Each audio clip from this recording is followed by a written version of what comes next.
everyone. I'm here at the Gold and Silver Summit in San Francisco, the Cambridge-Catoosa Conference, and I'm with Amir Adnani. He is the CEO and founder of Uranium Energy Corporation, UEC, and I would love to introduce him to you and let him share everything that he has about his company and what he's done, where he's going with it, and why this is such an important asset class for people to understand.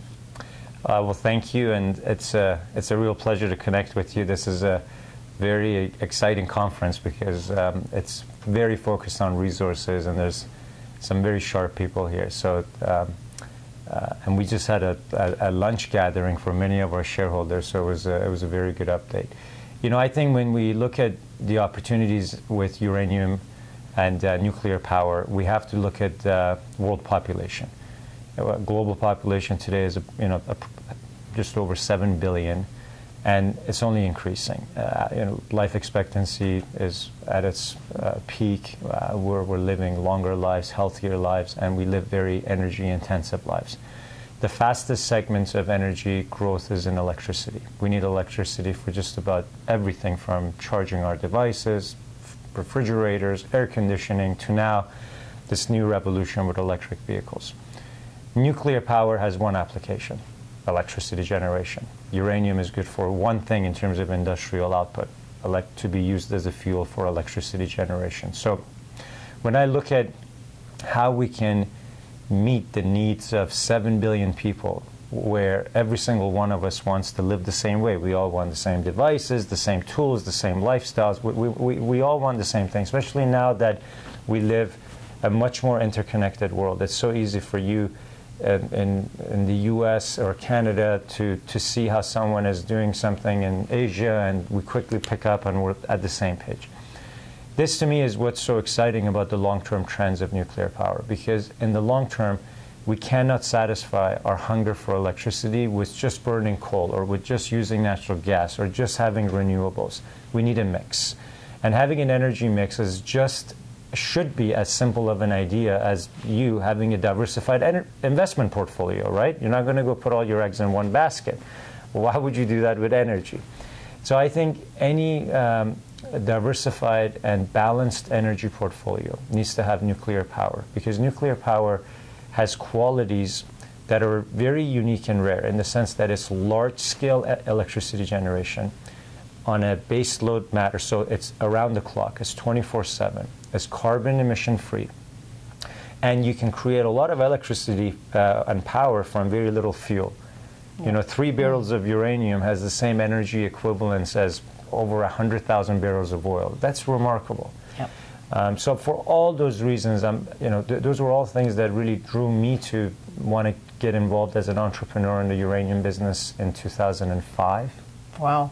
Wow. So Uranium Energy is 12 years of work of putting pieces together to create what we have today, which is really what we have today is we have the leading uranium company in the U.S. in terms of having facilities, projects, assets, people to really turn ourselves into the leading uranium mining company. We have the former U.S. Energy Secretary Spencer Abraham as our chairman. That's a huge honor. I mean, to have a former U.S. cabinet member for any small company is a big deal, but in energy in particular, where it's such a key sector, for us, it was great to add him, but it speaks to the vision that Spencer Abraham as well. I mean, Secretary Abraham saw the same opportunity that we saw, not just with the importance of nuclear power, but also the fact that uranium mining used to be a big business in the U.S. There used to be over 30,000 jobs in wow. U.S. uranium mining. Today there's 400. Wow. U.S. uranium mining was producing 50 million pounds of uranium. Today it's producing 1.6 million pounds. But still, we need 50 million pounds. So where are we getting it from? We're getting it from Kazakhstan. We're getting it from Russia. We're getting it from Niger. We're getting it from Uzbekistan. These are geopolitically interesting places. Yep. But again, you want to make sure for any commodity that you have homegrown supply sources. Right now, 96% of uranium in the U.S. is being imported. Amir, I mean, you're actually preaching to the choir. I'm just very sensitive to this topic. for the simple reason that we in the U.S., I'm an American, don't know anything about natural resources, right? I mean, across the board. When I talk about the space, it's very foreign to the American people because we weren't trained on natural resources at all. And then you add on top of that the regulations that have been just rampant in the last, couple of decades. There's no competencies there. The right. jobs have gone for a long time. So I'm hoping with the new administration things will reverse, right? But it's not going to happen overnight. And so with that being said, your assets are in a very critical area in the United States, which is Texas. And go ahead. No, go ahead. Finish your question. Yeah, I just find, many people think that there's oil that is the dominant energy source, and that's true, but Texas has a very diversified portfolio, uranium and wind farms and oil, and you are in Texas, and probably the largest, I think, asset that's uranium there. Yeah. And so what made you kind of assemble all of those assets together, in particular in Texas? In 2005, when I looked around the uranium sort of landscape and sector, I saw a lot of companies were doing exploration in Canada, and Canada's sort of northern Canada, and a province called Saskatchewan, where there's a lot of uranium exploration mining. And I was introduced through a geologist who used to work for Conoco Uranium. Conoco used to be in the uranium exploration mining business, to some prospects in South Texas.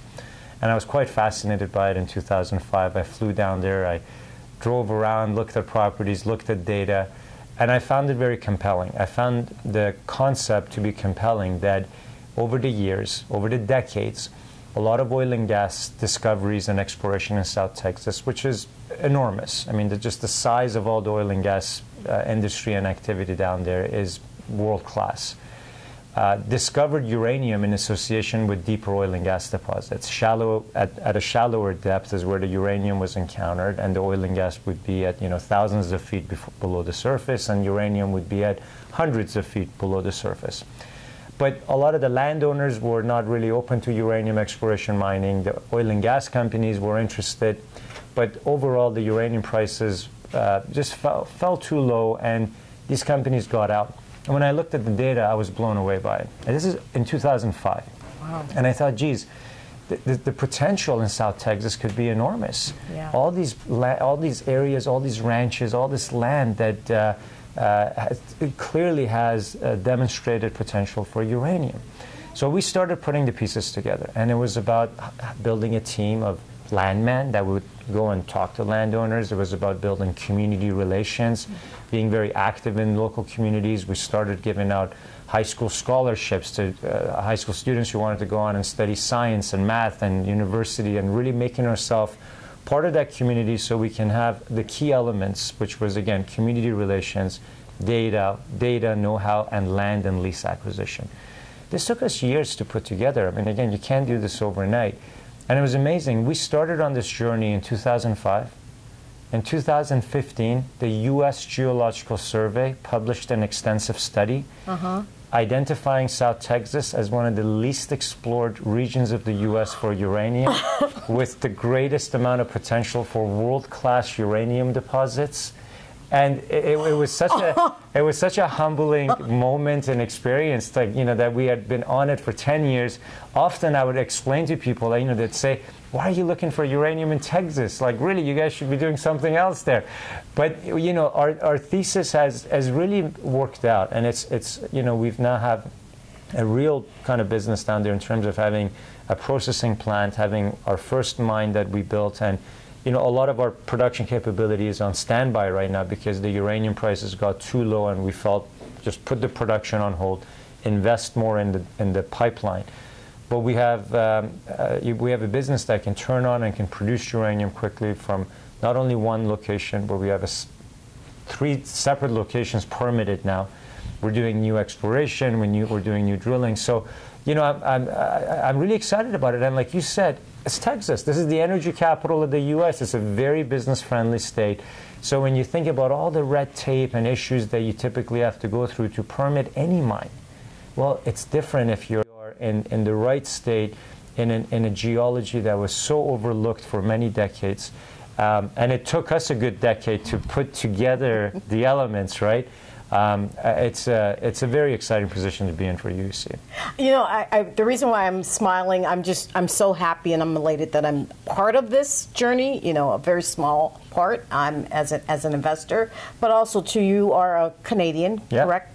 And you're Persian background. Well, I was born in Iran. Iran, okay. And then you are the largest owner, and you're telling us where our uranium is, right?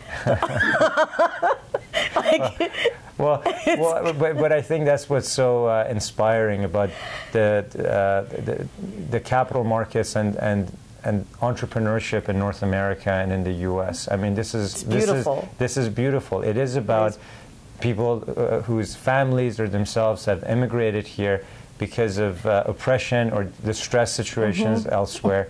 And the most empowering aspect of life in North America that I love and cherish is the fact that our free markets and our system encourages and allows for entrepreneurship. That someone like me, who was from another country, we're not talking about even my birthplace, but even Canada. But to be able to come in and say, we have an idea, we have a vision, assemble a team, assemble the people, assemble the capital, and go and execute. This story would actually only be possible in America. But this isn't about me. This is really about the team that we have in place, the technical expertise that we have in the company, the individuals we have in Corpus Christi, in our offices in Denver, and the team that we're building now in Wyoming. We're expanding our business into Wyoming's Powder River Basin. These are individuals that have spent their entire professional careers in uranium exploration, permitting, mining.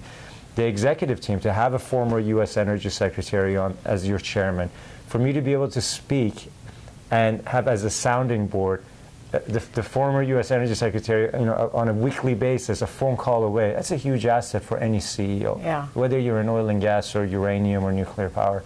Scott Melby, who's our executive VP, who you've met, 33 years in uranium mining. He was the president of Cameco Inc., a Canadian company who's the largest uranium producer.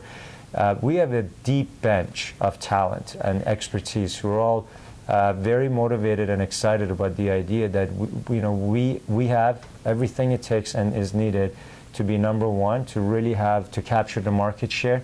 And I've always been fascinated by this, that you can, that this market in the U.S. is so heavily dependent on non-produced sources of uranium, non-U.S. produced sources. To be able to fill that vacuum is an exciting business opportunity. You don't need to be a geologist or engineer to get excited about that. I think you just have to have some business common sense to say, yeah, business is about identifying markets that are underserved, having the people and talent, and go and tackle it. And we're tackling this, but this is a business that has a high barrier to entry. So it's hard for, it's not like creating cryptocurrencies where I can just put some servers together and produce coins tomorrow. This is a high barrier to entry industry. It takes years to permit, takes years to build a team. And again, that's why I think we are really ahead of the curve, because we've invested that time and we've done it patiently during what has generally been a tough 7 years for uranium since the Fukushima incident in 2011. Yep. It sounds like that is changing, though, gradually with the chemical, news. They're actually kind of pulling off their supply, and that's going to, actually increase the price potentially. What is your take on that? Well, here we are having the timing of this interview is quite interesting, because Bloomberg called this news that you just referred to as the biggest catalyst for the uranium sector since Fukushima. A lot of uranium mining companies had long-term contracts or hedges in place that protected them against the falling uranium price. Those contracts and hedges have expired or are rolling off or ending this year and next year. So it was the truth moment, and the truth moment was, okay, we can't make money at $20 uranium, so we need to cut production. This is quite classic in any commodity. In the commodity business, we end up with an oversupplied market for any commodity. This is when the prices are really depressed. And then the guys that have to mine this stuff realize, well, we can't mine and lose money, because that's not a good business. So then the cuts happen. And when enough cuts happen, the market then goes from a oversupply to a supply deficit. And that's the trigger for a rising price. when this news that you referred to with Cameco shutting down the world's largest uranium mine called McArthur River, 10% of global supply. It'd be like you and I are in the oil business and Saudi Arabia announces they're cutting all their production. That's how profound it is. Yeah. Well, that announcement came out a couple of weeks ago. Already the uranium price is up 25%. Wow. We're still in the early innings of this, though. Uranium prices are at $25 per pound. The incentive price to bring a new uranium mine online globally, especially for large-scale hard rock mining projects, is $60. So the price has a long way to climb. But even if it climbs back to $60 a pound, it still is below its pre-Fukushima level of 70. Yep. It still is half of its 10-year high of $136 per pound. Yep. And for a buyer of uranium, uranium still makes up a very small percentage of their overall cost to generate a reactor. So my point is, this is, the uranium price really can double or triple from these levels quickly, and it's a very thinly traded commodity, and that can happen. And now we finally have enough market momentum with this latest production cut announced by Cameco that we seem to be witnessing an acceleration of recovery of the uranium market. Will it take 6 months, 12 months, 24 months? I mean, obviously, we don't know the exact velocity of the recovery, but this is the kind of big, kind of game-changing type of news that the sector really needed. And now we're starting to see the move on the back of it, and it's real, and it's happening every day. Every day there's a little uptick in the uranium price. That's very exciting. Yeah, I mean, I love to buy any asset when it's on sale. It's kind of a clearance sale right now, in my opinion. And then, like with all of the utility contracts expiring, the demand is going to actually increase because of that. Is that your take on that? First of all, I think the sale is still very much on in the sense that, again, just do a quick pre-Fukushima comparison to now. You look at even our company, pre-Fukushima, we had a third of the assets that we have today, and our market cap was 5 times higher than what it is right now. So, there's a pretty good sale right there. We're 1/5 the value, but we have 3 times more assets. And we've been probably the most aggressive company since Fukushima to make acquisitions to really grow and increase our asset base. So yes, while it sounds like there's been a nice move in the uranium price, things are still very much at their post-Fukushima lows. We're still in that sort of clearance zone for the sector. But I think for a lot of investors, this is a better time to invest. Why? Because when a sector is totally flat on its back, people are wondering, well, I can buy it tomorrow, I can invest tomorrow, it's flat on its back. Yeah. But now this thing has started to really come off the bottom. Right. And that's a pretty healthy sign, because now I think people are going to look at it. I mean, even Barron's wrote an article over the weekend saying, headline was, uranium is heating up. Mm-hmm. Okay, so nowadays I think the speed of recovery can sometimes surprise us. I don't know of too many other asset classes in the world. I mean, we're in a very interesting time in global markets, right? The stock market's at an all-time high, new record every day. Yeah. Record prices for the latest piece of art that was sold.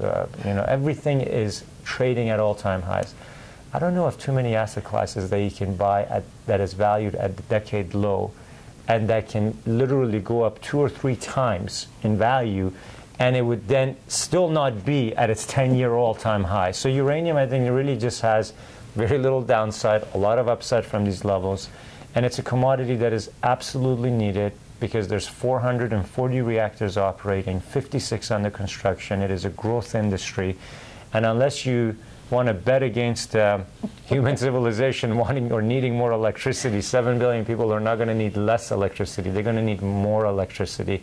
This story is here to grow, and that's what's so exciting about it. Yeah, and so for myself, so you were traded in the Canadian stock exchange, and at the time in which I was investing, the U.S. dollar was so strong against the Canadian dollar, right? So not only for an American is it inexpensive, or for all people across all geographies, but for the U.S., because our dollar is so strong, it's even discounted further. Right. I don't know if you're Well, I mean, I think understand that aspect a little bit. I totally do, and I think that's, you know, in the mining business, these currency kind of adjustments definitely make an interesting arbitrage sometimes, whether it's for the miner mining in their local currency, if it's at a weakness to the U.S. dollar, or if the shares of the company might be traded in a currency and that is other than what your own, you know, so you always have to take that into account, because to your very original point, majority of mining companies are not listed on the U.S. market. They're listed in Australia, South Africa, Canada, of course, being, you know, the center of it all. So you always have to, I think, as an investor who's interested in these hard assets, mining assets, pay attention to the currency fluctuations. You know, for us, since day one with Uranium Energy Corp, we've been a U.S. domiciled company with our primary listing on the NYSE American exchange, which is, you know, that's where our ticker is with Uranium Energy Corp, UEC. Yep. So for us, we've never really benefited fully from operating in a currency that was at a weakness to the U.S. dollar. So everything for us has always been in the U.S. dollar. But that's an excellent point you raised, because some of the other producers, like the Canadian producers or whatnot, had that currency sort of weakness to U.S. dollar. But now, with the world's largest uranium mine being shut down, which is in Canada for a Canadian producer, this doesn't even matter anymore. Yeah, you know, it's sort of just like, you know, now it's more about, again, security of supply, I think, is the name of the game right now. And I think we have an administration in the U.S. as well that is very focused on that. They're focused on creating jobs and making sure national security and energy security is at the heart of any policy that they look to pass and introduce. And they're very much looking at the uranium sector. They want to see more uranium mining in the U.S. And again, I think the number of narratives that are now converging for the nuclear industry and the uranium industry, it's the most exciting that I think I've ever seen it in the last 6 or 7 years since the downturn started post-Fukushima. We're really seeing the convergence of some key developments around the U.S. market, the global market, and the global expansion of nuclear power. Excellent. So one final question. So you were doing a lot of your, you know, just say development of your team in Hobson area under the, let's just say, Rick Perry was the governor at that time. Is that correct? And now he's in the administration. So I think he probably has a very good understanding of all of these different types of energy sources and so I mean, having that background. Yeah, our company is 12 years old, and we're a Texas company. 10 of those 12 years, Rick Perry was the governor of Texas. Right. And so we got to know him really well. I had a number of meetings with him. I'd go into his offices in Austin, Texas, and talk about what we were doing when we were at a permitting stage with our various projects. They were extremely supportive. I think the attitude that I witnessed in his office as the governor is the attitude he's brought to D.C., which is we need an energy mix. We need all the above. This isn't about picking winners or losers. This isn't about saying it's renewables or natural gas. We need a diversified energy portfolio. That's what he's advocating. He introduced, and the Department of Energy introduced a grid reliability report in August to basically hammer away at exactly that point. This guy gets things done. I mean, as former governor, this is a guy that ran, you know, one of the largest economies, not in the U.S. but in the world. And this is a very different kind of energy secretary to have. And I met him actually in his capacity as energy secretary July of this year in D.C. at the Department of Energy. Him sitting where you are, me sitting right here, and addressing all these points. And you know, he might as well have said the famous line from Jerry Maguire, "Amir, you had me at hello," because there was no need for convincing. They had the points. They knew what we were talking about. Much of it were points that we talked about with him when he was governor. Yep. So I think this is quite an interesting situation for us to be in, that that we have him as energy secretary. Yeah, I mean, they've had, you know, the prior administrations have had such a chokehold on anything that's going on in the United States. So obviously the EPA administration and the removal of a lot of the regulations, you know, we're seeing that now with the tax reform that's being proposed. They could only reduce those taxes, right, having removed some of the expenditures that were going out unnecessarily. Right. So it's definitely a benefit having someone who understands finance and math and in those positions of power. So it's great. It's a noticeable change and difference in DC, for sure. We're very blessed. We are very, very blessed. So, Amir, one final question. Where can someone actually purchase UEC if they wanted to buy your stock? And well, what's the symbol? Or yeah, so I mean, I'll just start with our website, actually, not because you can buy shares there, but because there's a wealth of information there about our company. So that's www.uraniumenergy.com. Of course, we're a public company, so there's disclosure on everything that you would expect to see from a public company, including technical reports on our various mining assets and mineral projects and mineral resources. Our shares trade on the NYSE American, which used to be called NYSE MKT. It's basically the New York Stock Exchange's market for small cap companies as opposed to the big board. So there our ticker is UEC, Uranium Energy Corp. You can look it up, access it through any online or a brokerage account or regular brokerage account. It's a fairly liquid stock. We trade, 1 million or 2 million shares a day. We're covered by 5 analysts. There's research reports that if you contact our company, we might be able to forward so you can read up some of the third-party research. People like Maren Katusa, Doug Casey, who have been long-term supporters, are knowledgeable on the company and good people. And I mentioned them because they're obviously here at the conference as well. And when you look at our registry, I mean, we're a small cap. We're a 200 million market cap company. But you see that BlackRock owns our shares. And in the last filing that they added quite a bit to their position. JP Morgan owns our shares. This is their global mining fund. Li Ka-shing, who's the wealthiest man in Hong Kong, is only backed 2 uranium companies, War One, and there's another company that he's invested in Canada. Sprott Asset Management and Rick Rule, Fidelity. You look at the registry and you see some really blue chip investors that typically you wouldn't see on a small cap company. But I think it speaks to how unique our business model is, that there aren't 20 different uranium companies to invest in. There's a real scarcity of players when it comes to the uranium business. And that also is why you have a former energy secretary involved as chairman and the team that we've assembled. There's less than 10 companies in the world that mine uranium. This isn't like oil and gas or gold or copper where there's hundreds of players. There's a scarcity of players. And if you have infrastructure and fully permitted projects on U.S. soil that could be mined with low-cost technology like in-situ recovery that we use, which you can learn more about on our website, you just won't find, you'll realize very quickly as your audience might do some research that our company UEC is definitely a very unique business and group of people.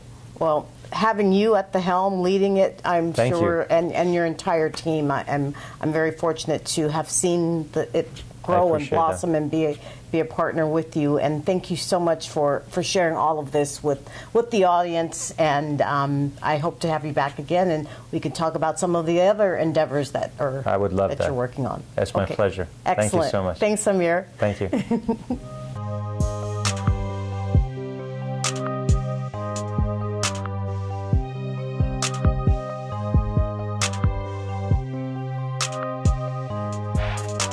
I knew what I needed, so I went out and got it. Started stacking up assets, now I'm bringing in profits. I knew what I needed, so I went out and got it. Started stacking up assets, now I'm bringing in profits.